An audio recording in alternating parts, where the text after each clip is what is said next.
Hello दोस्तों, Dalip Hindi shorthand classes में आपका हार्दिक स्वागत है। दोस्तों, आज की डिक्टेशन एक दैनिक जागरण की संपादकीय डिक्टेशन है।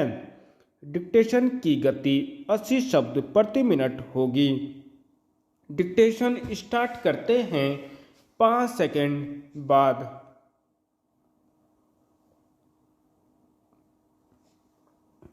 नोटबंदी पर निर्णय। सुप्रीम कोर्ट की ओर से नोटबंदी के फैसले को वैध करार दिया जाना केंद्र सरकार के लिए एक बड़ी जीत जैसा है। सुप्रीम कोर्ट को मूलतः नोटबंदी के लिए अपनाई गई प्रक्रिया पर विचार करना था। उसने यह पाया कि इस फैसले के पहले केंद्र सरकार ने रिजर्व बैंक से व्यापक विचार विमर्श किया था और इस कारण यह नहीं कहा जा सकता कि संबंधित प्रक्रिया में कोई खामी थी। हालांकि एक न्यायाधीश ने 5 सदस्यीय पीठ के 4 न्यायाधीशों के निर्णय से असहमति जताई, लेकिन उसका कोई विशेष मूल्य नहीं इसलिए और नहीं क्योंकि एक तो बहुमत का निर्णय ही मायने रखता है और दूसरे नोटबंदी जैसे फैसले कानून बनाकर नहीं किए जा सकते। निसंदेह नोटबंदी का फैसला एक बड़ा और कड़ा फैसला था। यह एक फैसला था जिसने हर किसी को प्रभावित किया था। सुप्रीम कोर्ट ने यह सही कहा कि किसी फैसले को केवल इसलिए गलत नहीं ठहराया जा सकता क्योंकि वह सरकार ने लिया है।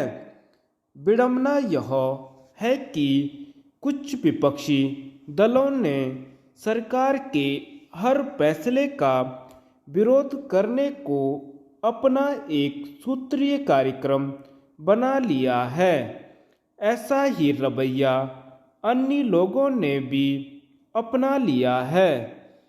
इससे समझा जा सकता है कि नोटबंदी के फैसले के खिलाफ 50 से अधिक याचिकाएं दायर की गई। इसमें संदेह है कि नोटबंदी पर सुप्रीम कोर्ट के निर्णय के बाद सरकार के हर फैसले का अंध विरोध करने और सुप्रीम कोर्ट का दरवाजा खटखटाने वाले अतोत्साहित होंगे, लेकिन इसकी अनदेखी नहीं की जा सकती कि सुप्रीम कोर्ट के इस निर्णय का एक सीमित और वह भी अकादमिक महत्व ही है। आखिर जो फैसला 6 वर्ष पूर्व लिया गया और जिसके अच्छे बुरे परिणाम सामने आ चुके हैं, उस पर सुप्रीम कोर्ट की संविधान पीठ की ओर से विचार किया जाना कितना सार्थक है। नोटबंदी पर सुप्रीम कोर्ट के निर्णय के बाद विपक्ष का निहत्था होना स्वाभाविक है। इसके बाद भी वह नोटबंदी के असर की अपनी तरह व्याख्या करता रहेगा। इसके साथ ही यह बहस भी चलती रहेगी कि नोटबंदी के जो उद्देश्य थे वे कितने पूरे हुए कितने नहीं।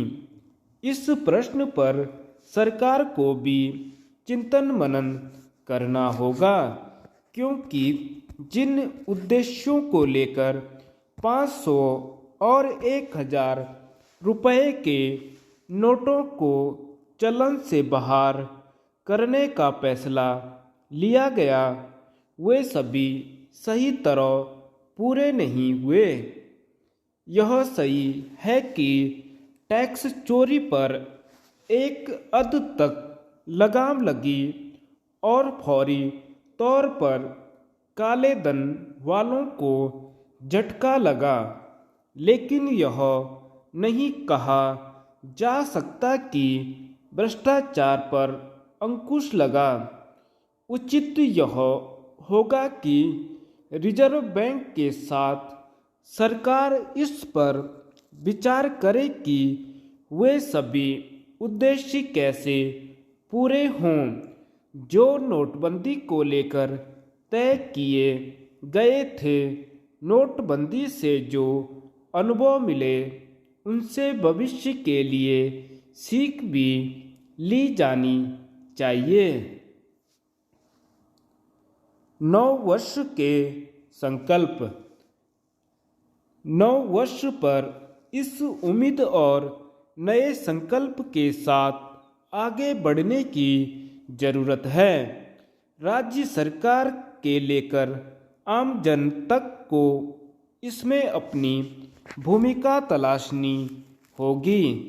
जैसा कि पुराने वर्ष की विदाई के साथ ही हर व्यक्ति नए वर्ष के लिए कुछ संकल्प लेता है, निश्चित तौर पर इस बार भी इन्हीं विचारों के साथ कदम आगे बढ़े हैं।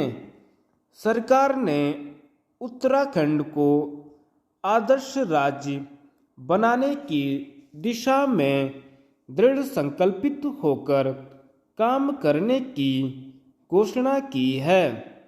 मुख्यमंत्री पुष्कर सिंह धामी ने समान नागरिक संहिता लागू करने के अपने चुनावी वादे को इसी साल धरातल पर उतारने की बात कही है। इतना ही नहीं, महिला सशक्तिकरण के लिए नई नीति लाने और गंभीर होती पलायन की समस्या के समाधान के लिए प्रभावी योजना के साथ कार्य करने का इरादा जताया है। रोजगार, स्वरोजगार सृजन, वैकल्पिक ऊर्जा, सीमांत गांवों का विकास और अवस्थापना ढांचा मजबूत करने को सरकार ने अपनी प्राथमिकताओं में सम्मिलित किया है। भ्रष्टाचार पर जीरो टॉलरेंस भी राज्य सरकार के एजेंडे का हिस्सा है। पिछले साल की बात करें तो इस मोर्चे पर सरकार कड़े निर्णय लेती दिखी। उम्मीद की जानी चाहिए कि इस साल सरकार और शक्ति के साथ पेश जाएगी। भ्रष्टाचारियों में डर पैदा करना जरूरी है। ऐसा नहीं किया गया तो भ्रष्टाचार की जड़ें गहरी होती जाएंगी। भ्रष्टाचार न पनपने पाए, इसके लिए सरकार के साथ ही जन सामान्य को भी आगे आना होगा। दोनों को ही अपनी भूमिका का ठीक से निर्वहन करना चाहिए। सरकार यह भी कह रही है कि आम जन के सहयोग से प्रदेश को नई ऊंचाइयों तक पहुंचाने के लिए काम किया जाएगा। ऐसी अपेक्षा की जानी चाहिए। जन और तंत्र मिलकर ही किसी लक्ष्य को पा सकते हैं।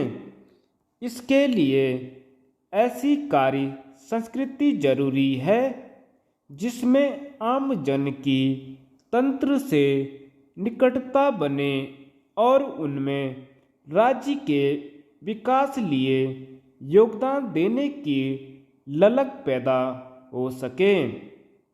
उम्मीद है कि हम सब मिलकर उत्तराखंड को आगे बढ़ाएंगे। धन्यवाद।